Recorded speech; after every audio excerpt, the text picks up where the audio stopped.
لما بقينا في الحرم كل اللي من حاجة اتحرم. شكر عظيم جدا لشركة الاتصالات الفلسطينية بأنها سهلت علينا خدمات كبيرة في الاتصالات، حتى داخل الفندق حتى نتصل مع أهالينا، وكل الشكر لهم. نشكر شركة جوال، نتواصل معها ونتواصل مع أهالينا في غزة، حتى قدمت لنا خدمات ممتازة، ونشكرها في كل مكان وفي كل البلاد إن شاء الله.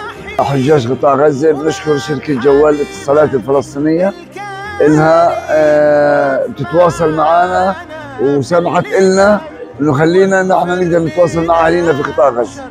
حبيبك الكريم وقف معانا في اللي جاي، واغفر لنا شر القديم، وقف لنا أولاد الحلال وارزقنا برزق الحلال. أنا حاج من قطاع غزة بطمن على أولادي وأهلي وكناني وأولادي وبناتي، ونسأل الله سبحانه وتعالى نروح ونيجي والله يتقبل منا هذه الطاعة. من صوت بلال الله أكبر من الجنة.